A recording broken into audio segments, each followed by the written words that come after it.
really like to have a do now or a bell ringer activity for students to start working on right when they get to class. I do allow some social time in the chat box before class starts, but I also think it's nice to give something students productive to do. It's usually really quick, and I usually try to keep it fun.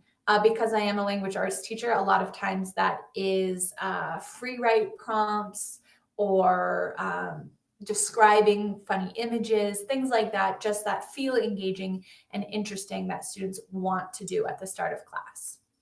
Now, I'll say this a couple of times, but my best practice, whether I'm teaching remote or in this concurrent hybrid model, is to make sure I'm using tools that allow me to see students working on them in real time. If I'm asking my students to write on paper at home, they might be doing that, but it's a lot easier for me to gauge student engagement when I'm using a cloud-based or digital tool where I can see them typing or I can see their responses when they submit. So 3 different tools I like to use for do nows: a Google slide deck. I sometimes will give a Google slide deck with 30 different slides.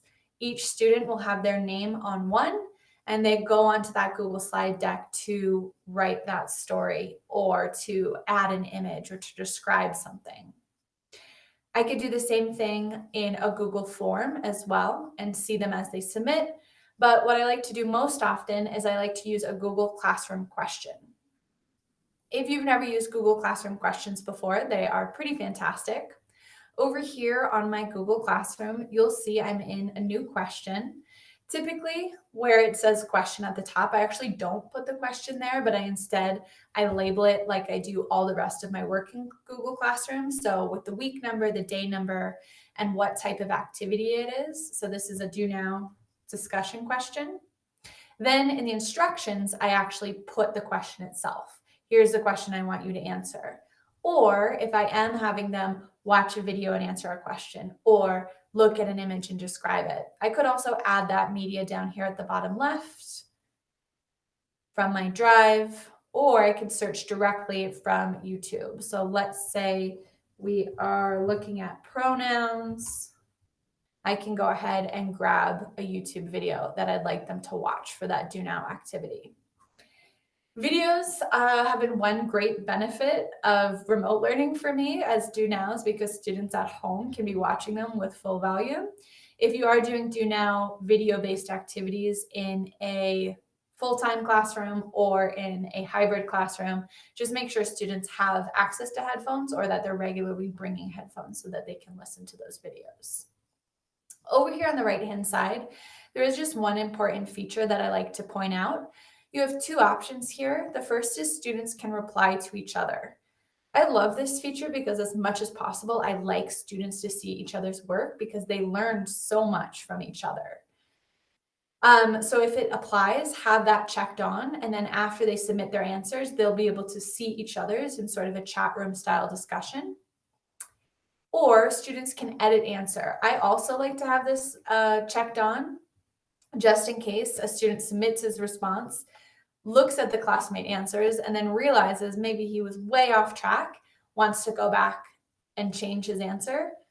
That's what learning's all about, right? That's the power of formative assessment, is that they can maybe self-assess and then rework their own answer. So I usually recommend both of those, but it will depend on the type of activity you're doing. What it looks like when students answer, as soon as they submit their response, as the teacher, you'll see all your students over here on the left-hand side, and then you'll see their response as they submit those right here in the middle. And you can also see or reply in this chat room style discussion. So at the start of class, I like to have this open in the back end, right? I'm sharing classroom screen, but in a new private window or on a separate device, I can be looking at this Google Classroom question. I can be looking at these do now activities as they come in. And I also like this number counter up here at the top, 2 turned in, 2 assigned. And sometimes I like to verbally remind students how many have turned it in already or how many are still working. So I'll say things like, it looks like half the class is done with their do now activity and they're reading and responding to their classmates, and half the class is still working. I'll give you about 2 more minutes for your do now before we move on, and so on and so forth.